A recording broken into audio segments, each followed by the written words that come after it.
नमस्ते डेस्पी साहब हुनुहुन्छ कि असै साहब हुनुहुन्छ कि प्रहरी हैन। अब के भनेर चाहिँ हजुरलाई चाहिँ मैले पुकारम त हैन।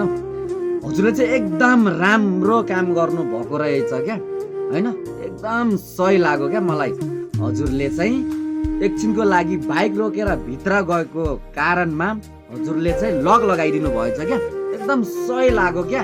यस्ता मान्छेलाई चाहिँ पेट्रोल लगाएर जलाउनु पर्ने, बाइक पनि जलाउनु पर्ने, अझ त्यसको साथमा लाइसेन्स, बिल बुक, नागरिकता क्या सबै जलाउनु पर्ने। के तपाईहरुले त्यही भन्न खोज्नु भएको?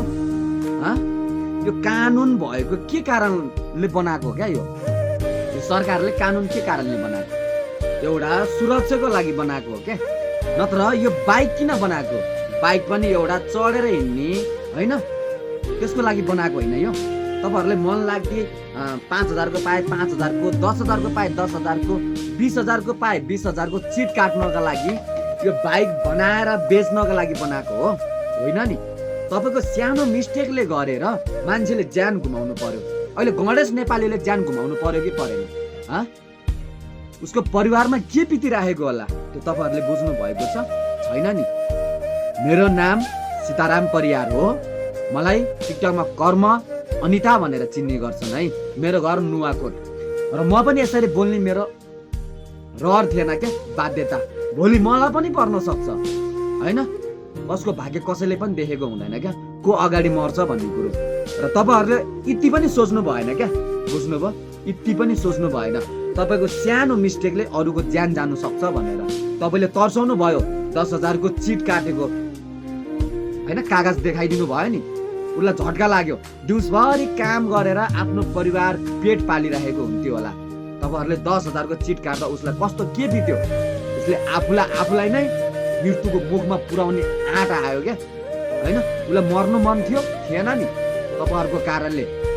त्यही भएर म चाहिँ के भन्छु भने, हात जोडेर भन्छु हैन। हेर्नुस् बालेन सरकार, तपाईले चाहिँ मेरो यो भिडियो यति देख्नु भयो र भेट्नु भएछ भने म के भन्न गइरहेको छु भने, तपाई बन्नु भन्दा अगाडि जुनै नेता सरकार जस्तो सुकै भए पनि त्यो मलाई केही फरक पर्दैन। कति भोकै मरे, कति भोकै पनि मरे, कति ठाउँमा बिजुली पुगेन, कति ठाउँमा फोन पुगेन, कति ठाउँमा गाडी पुगेन, त्यो कुनै फरक छैन। तर अब तपाईलाई जनताले विश्वास गरेर सरकार बनाएको हो, बुझ्नुभयो? तर मन लाग्दै कसैलाई गर्न दिनु भएन। एउटा लागू गरिदिनुस् हैन। हो, कारबाही गर्नु राम्रो कुरा हो, तर त्यसको पनि हुनु पर्यो। मन लाग्दै होइन नि त। 500 को ठाउँमा 1000 कारबाही गरिदिने, 1000 को ठाउँमा 10000 गरिदिने, 10000 को ठाउँमा 20000 गरिदिने। के त्यो मान्छेहरुसँग पैसा हुन्छ? हुँदैन नि। सबैजनाले बिहान दिउँसो काम गरेर चाहिँ घर खर्च गुजारिरहेका हुन्छन्। त्यही भएर बेच्ने ठाउँमा बेच्नु पनि पाउनुपर्छ, गुन्ने ठाउँमा गुन्नु पनि पाउनुपर्छ। किनकि नत्र यो बाइक रोकेको ठाउँमा चापी लगाउने, लक लगाउने हो भने बाइक किन बेच्ने? बाइक किन बेच्ने? बाइक नै बन्द गर्दै भयो, बाइक किन चलाउनु? म त्यो भन्छु क्या। जस्तो अहिले नेपालीले घुमाएको छ नि ज्यान, गणेश नेपालीले, यसरी कसैले पनि घुमाउनु नपरोस् क्या। हो, लाइसेन्स छैन भने चिट काट्नुहोस्, तर कति छ त्यसको लागु त्यो अनुसारले काट्नुहोस्। मन लाग्दी कसैले पनि नकाट्नुहोस्। जसले मन लाग्दी चिट काट्छ त्यसको जागिर चाहिँ हुनु भएन। पुलिस भन्दैमा जे पनि गर्न पाइएन नि। पुलिस पनि एउटा भनौँ न, सरकारले आदेश नदिइकन गन त पड्काउन पाइँदैन भने त्यत्तिकै अरूलाई कारबाही गर्न पाइन्छ? त्यही भएर मैले भनेको कुरा यो सक्दो सबैजनाले सबै सामु पुर्याइदिनु सेयर गरेर है। किनकि गणेश नेपालीले जस्तो अरूले ज्यान गुमाउनु नपरोस्, म यही भन्न चाहन्छु है। म चाहिँ अहिले भन्नुपर्दामा बालाजुबाट चाहिँ यसरी बोलेर हालेको हो हैन। मैले बोलेको चाहिँ अब कतिलाई सही कतिलाई गलत लाग्नु सक्छ होला हैन।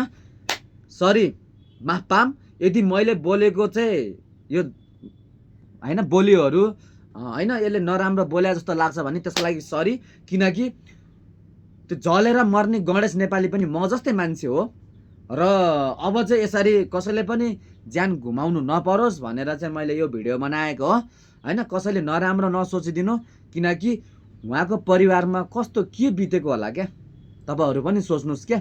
त्यो प्रहरी दाइले चाहिँ एकछिनको लागि यो मान्छेको ज्यान चाहिँ यो तरिकाले घुम्थ्यो भन्ने थाहा पाएको भए सायद त्यो प्रहरी दाइले पनि त्यसरी 10,000 को चिट काट्नु हुन्थेन होला। उहाँले डर देखाइदिनु भयो र डरले के भयो, मान्छेको जिन्दगी बर्बाद भयो क्या। त्यही भएर कसैको जिन्दगीमा यसरी चाहिँ तर्साउने काम कसैलाई पनि नगर्नुहोस्। माथिबाट आदेश जस्तो दिएको छ त्यही अनुसारको कारबाही गर्नुहोस्, अवश्य सबैले लागू गर्नेछन्। धन्यवाद।